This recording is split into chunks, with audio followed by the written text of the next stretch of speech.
ඊළඟ ගාන දීලා තියෙන්නේ ජාල රේඛය සහ සංඛ්‍යාත බහුවශ්‍රයෙන්. ඉස්සෙල්ලාම කියනවා දී ඇති තොරතුරු ඇසුරින් වගුව සම්පූර්ණ කරන්න කියලා. මේ දීලා තියෙන ගණිතයේ වාර පරීක්ෂණයකට 10 ශ්‍රේණියේ සිසුන් 50 දෙනෙක් ලබාගත් ලකුණු ඇතුළත් අසම්පූර්ණ වගුවක් සහ අසම්පූර්ණ ජාල රේඛයක්. පන්ති ප්‍රාන්තර ගැනත් කියලා තියෙනවා. එතකොට 10ත් 20ත් අතර අපිට ජාල රේඛයෙන් බලන්න පුළුවන් 10ත් 20ත් අතර 4 දෙනෙක් ඉන්නවනේ. ඔය 4 අපි මෙතෙන්ට දාගමු. වගුවට දාගමු.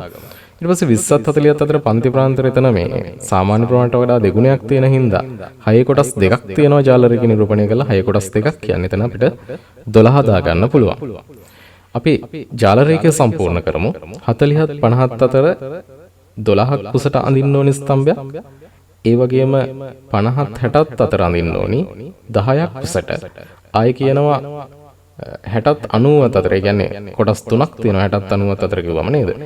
ඒක 12ක් කුසට අඳින්න කියලා. හැබැයි 12ක් නිරූපණය කරන්න අපි 12ක් කුසට අඳින්නේ නැහැ. අපි අඳින්න ඕනි 3න් බෙදලා 3ක් නිරූපණය වෙන නිසා 12 3න් බෙදුවොත් 4යි. ඒක අපි 4ක් කුසට ඇඳනම් හරි.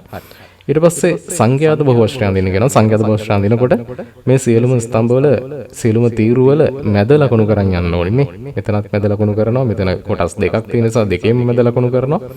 මෙන්න මේ විදියට සියලුම කොටස් වල මැද ලකුණු කරනවා. කොටස් තුනක් තියෙන එකේ කොටස් තුනෙන් මැද ලකුණු කරනවා. ඒ වගේම වැඩිපුර පන්ති ප්‍රාන්තරයකත් මැද ලකුණු කරන්න ඕනේ. අඩුවෙන් තියෙන පන්ති ප්‍රාන්තරයකත් මැද ලකුණු කරන්න ඕනේ.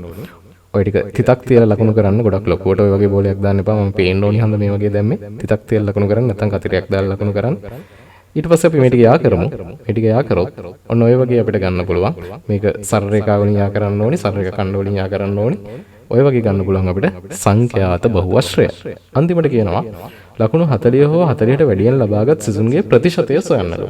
40ට වැඩිය ගත්තා ඉන්නේ මෙන්න මේ කොටස නේද? 12යි 12යි මෙතන 24යි 10යි 34ක්. එහෙනම් 50න් 34යි ඔක්කොම 50යි 50න් 34ක් 40ට වඩා අරන් 100ෙන් ගුණ කරලා අපි මේක ප්‍රතිශතයක් කරමු. 50යි 100යි සාධක කැපෙනවා. 50ට 50යි 1යි 100ට 50යි 2යි. එහෙනම් උත්තරේ දෙවරක් 34 කියන්නේ 168යි.